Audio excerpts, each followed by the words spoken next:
Question आएगा तुम्हारे विदेशी खरपतवार। क्या है? विदेशी खरपतवार। विदेशी का मतलब है बेटा वो कहाँ से आई है? विदेश से। यानी बेटा ये जो पौधे हैं अपने देश के नहीं है। आपने आयात और निर्यात का नाम सुना होगा। अगर हम किसी देश से कोई चीज मंगाते हैं तो इसको बोलते हैं आयात, और अगर अपने देश में वो चीज ज्यादा हो तो अपन उसको दूसरे देश में भेजेंगे तो यह चीज क्या कहलाएगी? निर्यात। इंग्लिश में बोलेंगे एक्सपोर्ट। एक्सपोर्ट मतलब अपने देश से बाहर भेजना, और इंपोर्ट, इंपोर्ट मतलब अपने देश में दूसरे देश से किसी वस्तु को मंगाना। क्लियर है?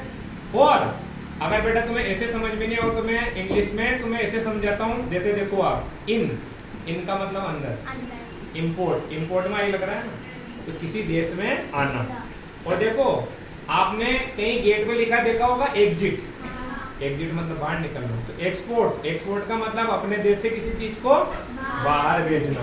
तो बेटा देखो यहाँ अपने देश में ये दो पौधे ऐसे हैं जो खरपतवार का रूप ले चुके हैं, और इन्होंने बेटा इतना अपना साम्राज्य बढ़ा लिया कि ये किसानों के लिए, पेड़ पौधों के लिए और हमारे इंसानों के लिए भी ये खतरा बन गए हैं। इसमें सबसे पहले तो ये देखो आप, क्या नाम है इसका? गाजर घास। और इसकी गाजर जैसी पत्तियां होती है, और अगर आप इसकी जड़ देख पा रहे हो तो बेटा वो भी ऐसी ही देखो, थोड़ी थोड़ी गाजर जैसी दिख रही है।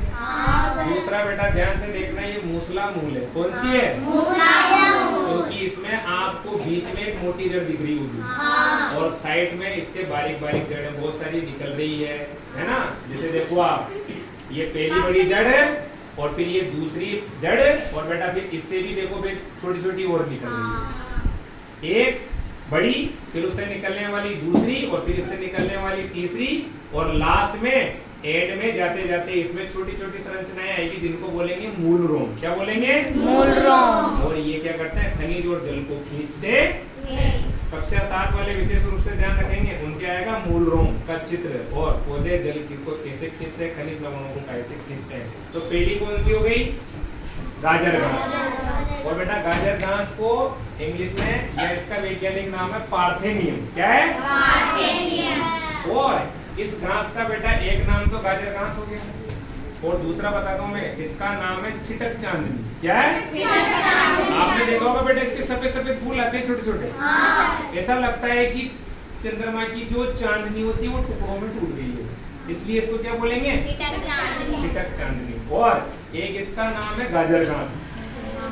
क्या नाम है? गाजर घास। एक और नाम है इसका बेटा कांग्रेस घास। क्या नाम है? कांग्रेस घास। एक समय ऐसा था जब कांग्रेस पार्टी, जिसका चुनाव चिन्ह हाथ है ना, कांग्रेस पार्टी देश में बहुत तेजी से फैल गई थी, और उसकी बहुत ज्यादा सीटें आई थी लोकसभा में, और पूरे देश में उसका सिक्का जम गया था। तो बेटा इसी तरह इसने भी पूरे देश में क्या जमा लिया? सिक्का जमा लिया। इसलिए इसका नाम भी क्या हो गया? बहुत जल्दी कांग्रेस घास। दूसरा देखो बेटा, एक और आप रामगंज मंडी जाते होंगे तो रोड के दोनों तरफ इसको देखते होंगे। इसका नाम है बेटा लेंटाना कैमरा। लेंटाना, या इसको पंचकुली या छटिया नाशी भी इसको बोला। इसमें बेटा सफेद नारंगी पीले रंग के फूल इसके अंदर आते हैं, और ऐसा इसका पौधा होता है। और बेटा ये भी क्या है?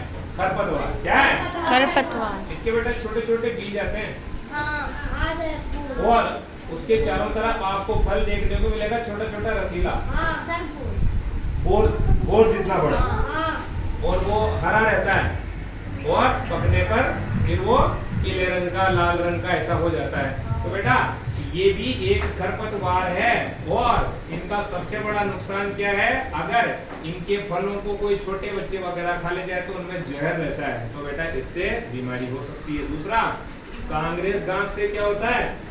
कांग्रेस घास अगर हाथों को टच कर जाए ज्यादा या रगड़ लग जाए तो इससे त्वचा में खुजली वगैरह चल सकती है, और श्वसन संबंधित बीमारियां भी होती है गाजर घास से। कौन सी होती है? सांस लेने में दिक्कत पैदा हो जाती है। तो आपसे कोई पूछे कि दो विदेशी खरपतवार के नाम बताओ तो गाजर घास गाजर घास, और लैंटाना केवड़ा। केवड़ा। इनके सामान्य नाम भी आप याद रखो तो बढ़िया बात है। ठीक है, इनको तो बेटा बात करो, ये सब इसको भी बात करो। ये सरकार